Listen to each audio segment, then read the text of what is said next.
bersama Ketua MPR RI Ahmad Muzani, Ketua DPR RI Dr. Honoris Causa Puan Maharani, dan Ketua DPD RI Sultan Bachtiar Nazamuddin akan meninggalkan ruang paripurna.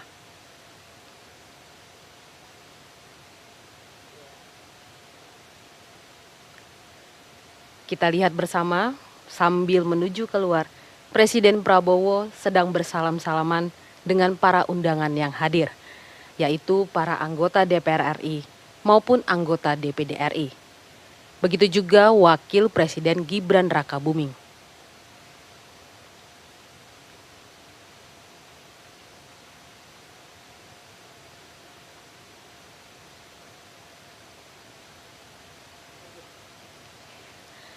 Pemirsa, telah kita saksikan bersama, Ketua DPR RI Puan Maharani menyampaikan kepada seluruh undangan yang hadir. Puan menyoroti nilai-nilai demokrasi bahwa partai politik tidak boleh berhenti membenahi diri, karena yang dituntut dari pemegang kekuasaan adalah kebijaksanaan. Tidak hanya mendengar, kata Puan, tapi juga harus memahami. Dan kritik tidak boleh memecah belah bangsa. Selaras dengan pidato Ketua DPR RI tersebut, tadi Presiden Prabowo juga menegaskan soal pentingnya sistem demokrasi, di mana kekuasaan perlu diawasi dengan transparan. Prabowo menegaskan komitmen pemerintah untuk memastikan rakyat sejahtera dengan pangan yang bergizi yang dapat diakses semua lapisan masyarakat lewat program swasembada pangan. Dalam pidatonya juga tadi, Puan Maharani mengapresiasi Presiden Prabowo karena merespon cepat berbagai sejumlah persoalan strategis dan bisa langsung menyentuh pada kepentingan masyarakat.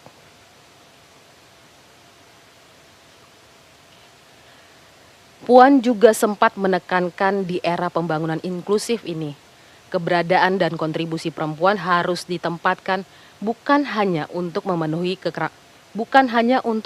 kerangka HAM, tapi juga sebagai prasyarat keberhasilan pembangunan nasional.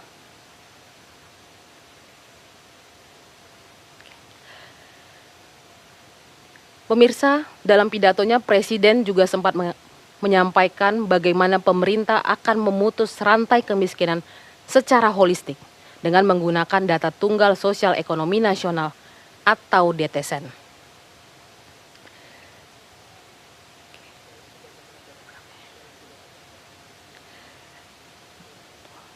Dalam pidato kenegaraannya juga, Presiden sempat menyampaikan soal layanan kesehatan gratis, bagaimana penguatan ekonomi desa melalui Koperasi Merah Putih, serta adanya hilirisasi industri untuk memperkuat ekonomi rakyat. Pemirsa, dapat kita lihat di layar kaca bagaimana Presiden Prabowo mendatangi dan menyalami satu persatu para presiden dan wakil presiden dari periode sebelumnya. Begitu juga dengan para pimpinan dari lembaga-lembaga negara di periode sebelumnya maupun di periode saat ini.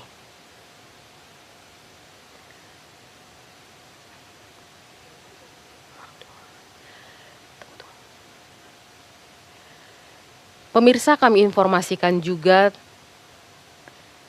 dalam pidato kenegaraannya, Presiden juga menyampaikan rencana pemerintah untuk memutus rantai kemiskinan melalui program sekolah rakyat. Presiden juga menekankan optimalisasi peran Danantara sebagai instrumen nasional dalam pengelolaan sumber daya nasional.